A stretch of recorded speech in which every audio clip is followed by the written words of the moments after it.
letting me to rest. 3 decades ago, at the height of the clamor of a democratic state, we began the journey to liberate this country from the yokes of underdevelopment, negative ethnicity, endemic corruption, and poor governance. 10 years later, we had not succeeded, but learning from past mistakes, in 2002, we came together to remarkable success. For decades in the trenches with my brother, His Excellency Raila Odinga, and many other patriots, we found ourselves on the right side of history, grasping the hope of an entire nation under the umbrella of the National Rainbow Coalition, under the stewardship of the late President Mwai Kibaki. NARC gave the people of Kenya a real hope for meaningful socio-economic and political transformation.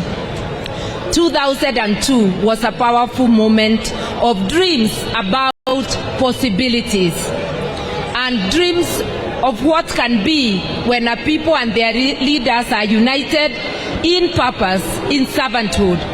Today, we find ourselves at a similar moment.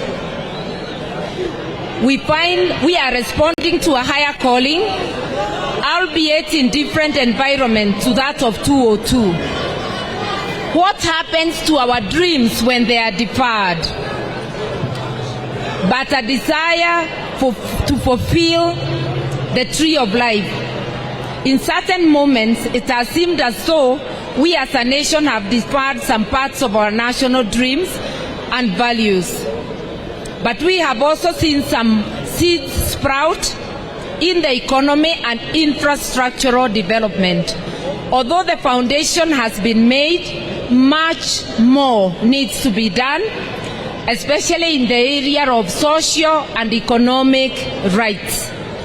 Together, we can finally midwife the realization of so many dreams deferred.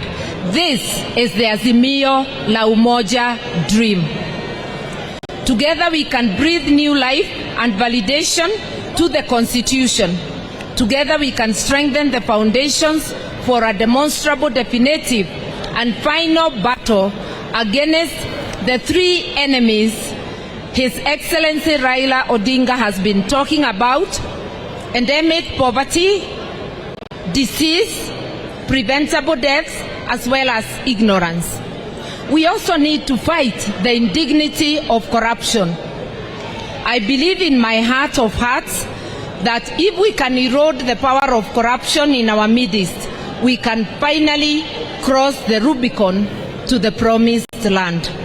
Today, I recommit myself to fully support His Excellency Honorable Raila Odinga in his internal pursuit of social justice and dignity for all. We have history to judge us. When we were fighting for democracy, our primary competitors in this election were enjoying the status quo. When we pushed for a constitution to cement equity and non-discrimination, as well as integrity in public leadership, they said no. They wanted the old order to prevail. Here we have pushed for increased national stature. Through international diplomacy, they have created fissures. The differences between those who are our competition cannot be more clearer. We have a commitment in Azimio to shared national prosperity. Baba has allocated me duties in advance. I want to confirm that I am ready, able, and willing for those duties. That I will not let you down. I will be steadfast. I will be diligent in pursuit of our shared dreams and ideals. I want to say that within the rule of law, any desires to look at our Constitution will be pursued, but within the rule of law. That is the mandate that His Excellency has bestowed on me. I want to say that this is a moment for the women of Kenya.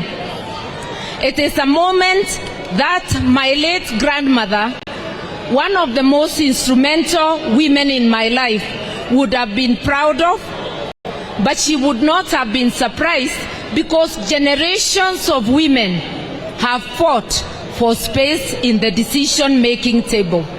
From the biblical Esther, to Field Marshal Muthoni wa Kirima, to Mekatilili wa Menza, Morangiti, Priscilla Abwao, Grace Onyango, Chelagat Mutai, and our very Nobel laureate Professor Wangari Maathai, to mention but a few. Women have been instrumental in pursuing change. This is our moment as women of Kenya and as men of Kenya, because they are our brothers, our fathers, and our companions. This is the moment to usher more of us to the front lines at the national and county levels. And I want to tell you something about Baba. In 1995, after the Beijing Women's Conference, 3 women brought motions in Parliament to advance the rights of women. One of them was the Honorable Charity Kaluki Ngilu. The other one was Senator Beth Mogo. Yours truly also had some initiatives, but there was one man, only one man, who brought a motion to call for the establishment of the Gender Commission. That man was Honorable Raila Odinga. I want you to know,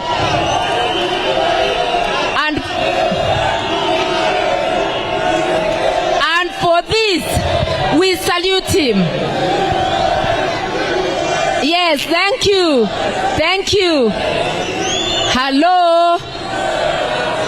For this, we salute him, and I want to tell the people of Kenya, his commitment to having women sit with our men on the decision-making table truly comes from his heart and is not superficial.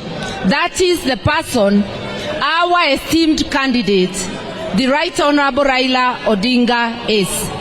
We have a lot of work to do. We know the country. We know what our country needs, and we know what it takes to take us there. Azimio is a quest for equitable economic growth, strong devolved units, improved access to affordable quality education, and the many things that are in the Azimio manifesto. Like in the days of old, I remember that moment 20 years ago when His Excellency Raila Odinga said, when he said Kebake Tosha, I am proud today, together and in a time such as this, to say Raila Odinga Tosha.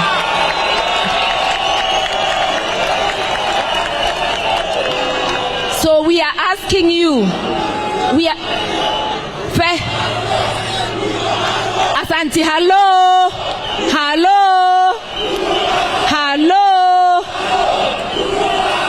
tumewasikia, we hear you, asanteni. So we agree with you that only Azimio, under the leadership of His Excellency Raila Odinga, can take Kenyans to a better place, to a prosperous Kenya.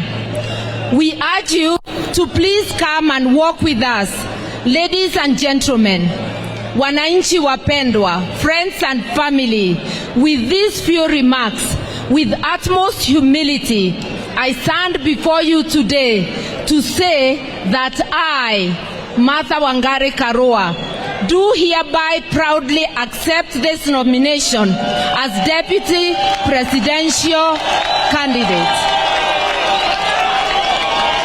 That I am ready to work as your deputy and to support you in our shared ideals. Asanteni sana, inawezekana. Azimio